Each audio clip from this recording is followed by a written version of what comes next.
Se você é profissional de fonoaudiologia e se formou agora, fica comigo nesse vídeo que eu vou explicar detalhes de como você vai se regularizar daqui para frente. Então, vem comigo.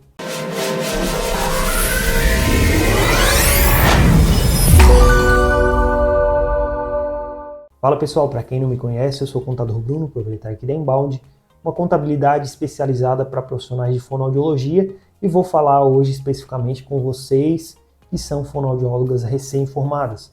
Como que funciona, né, essa sistemática? É difícil hoje em dia a gente entender em relação à parte tributária no Brasil. É lógico que o contador, né, ele vai ser responsável por ter mais esse parâmetro em relação à regularização, mas você tem que entender um pouquinho, pelo menos o básico ali, para que ninguém passe a perna, para que ninguém instrua de uma forma errada em relação a essa parte tributária. E hoje eu estou aqui fazendo esse vídeo para explicar para vocês então um pouquinho sobre isso. Se você ainda não conhece o nosso canal da Inbound aqui fala para profissionais da área da saúde, algumas coisas sobre empreendedorismo e contabilidade, com certeza vai ajudar você daqui para frente. Então se inscreva no canal, deixe seu like para fazer com que esses outros conteúdos cheguem a mais pessoas aí, ajude a mais pessoas, que esse é o intuito do canal em si. Então você, como profissional de fonoaudiologia recém-formado, tem que entender as formas de contratação hoje em dia.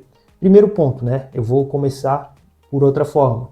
Seria ali a questão da regularidade profissional, né?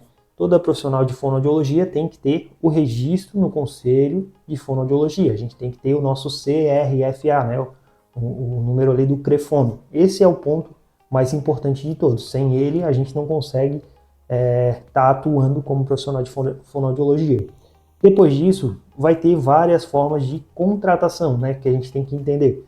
Por exemplo, você que agora se formou, pode ser que, claro, né, queira ali abrir um espaço já de cara, mas não é o mais comum. Normalmente, a gente vai buscar no mercado possibilidades para que a gente consiga, né, ter parâmetros novos ali, começar a trabalhar em outros locais específicos na área da fonoaudiologia, para depois migrar e abrir o nosso próprio negócio, e aí vai de cada um, né? Cada um vai ter a sua identidade com a profissão em si. Mas quando sai da faculdade, normalmente tem empresas que querem contratar a gente. Normalmente eles vão contratar via CLT, né?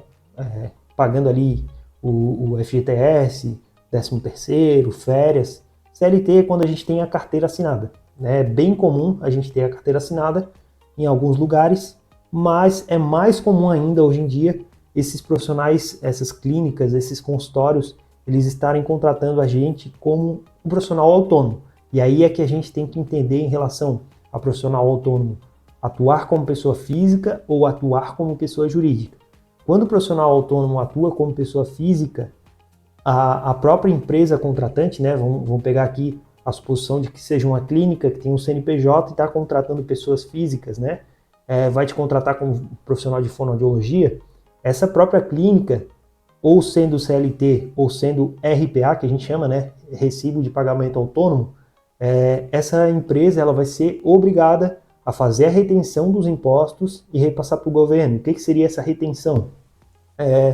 Hoje em dia, se a gente for pegar e parar para pensar como a Receita Federal pensa, é mais fácil, né, a gente fazer a fiscalização de todas as pessoas jurídicas do que de todas as pessoas físicas, porque são muito mais pessoas físicas do que jurídicas.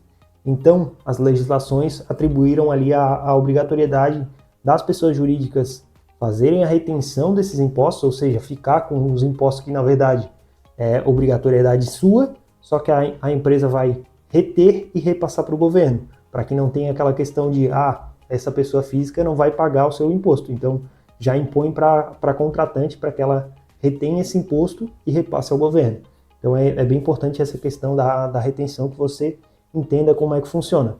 Em alguns casos, tem o pagamento por fora. É um tipo de pagamento que a gente não recomenda, porque tanto para quem está contratando, se ela tem a obrigatoriedade de fazer essas retenções dos impostos e não está fazendo a retenção, é um risco que ela está tomando, e também você, como profissional contratado, tem risco. Por quê?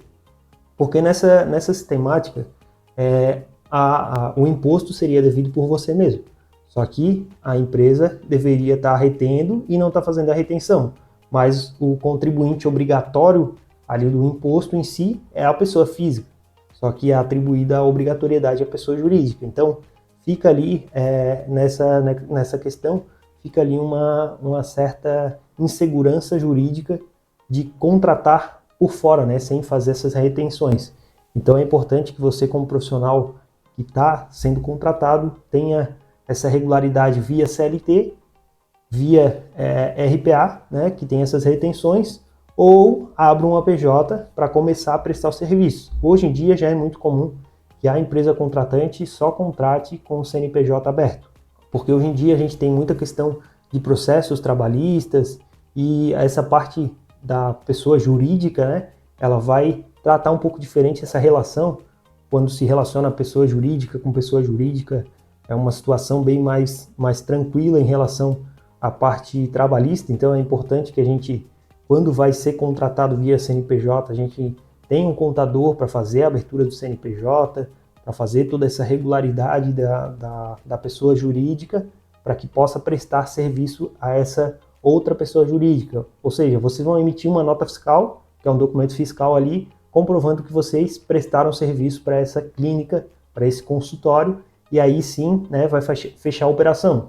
Nesse sentido, pessoa jurídica é obrigada a fazer o recolhimento dos próprios impostos.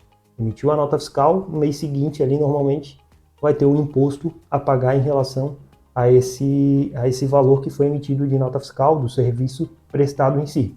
Então, basicamente, a gente tem 3 formas ali de contratação. Seria o CLT, né, que é bem comum também, RPA, que é um dos mais comuns, né, o profissional autônomo prestando serviço ali para a pessoa jurídica, importante ali da questão da retenção, e a pessoa jurídica em si para prestar serviço para outras clínicas ali. Para ficar regular com tudo isso, a gente tem algumas obrigatoriedades. Na pessoa física, se a gente presta serviço como pessoa física, são basicamente 3 impostos: o ISS, o INSS e o imposto de renda, que a gente tem que fazer o recolhimento. Então a gente tem que ficar atento nesses outros impostos aqui. Se você ainda não entende sobre esses impostos, a gente tem vários vídeos já falando em relação a eles. Outra questão é, quando você abre um CNPJ, aí a gente tem alguns outros impostos que a gente tem que pagar, mas o mais comum nessa relação inicial, né, quando está se formando, já vai receber um valor ali que vai ser interessante abrir o CNPJ. É importante entender que quando a gente está falando de CNPJ, normalmente, o mais comum é a gente utilizar o regime tributário. Aí eu não vou entrar muito na seara do regime tributário, porque são formas de tributação, formas de pagar o imposto. Normalmente o Simples Nacional hoje é o mais barato que a gente tem para fazer o pagamento. Pode ser que em determinado momento a gente vá utilizar outro regime tributário, mas ali na pessoa física, pagando esses 3 impostos, a gente pode chegar a uma carga tributária ali de quase 50% de tudo que você ganha.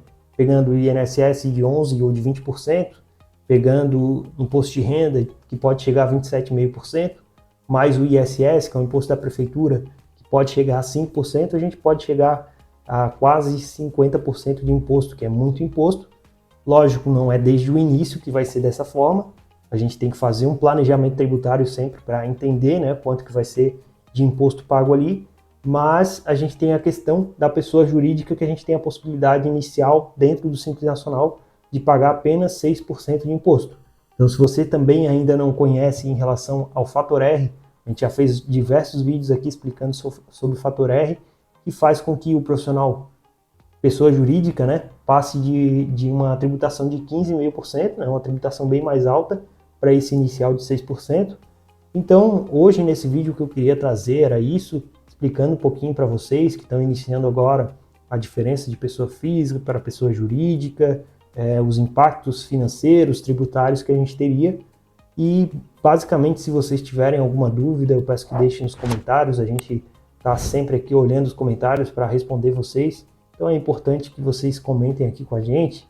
Entre em contato se precisar conversar sobre alguma coisa específica do seu dia a dia, ou para abrir a sua empresa, pode entrar em contato que a gente vai estar à disposição de vocês para ajudar vocês nesse momento agora.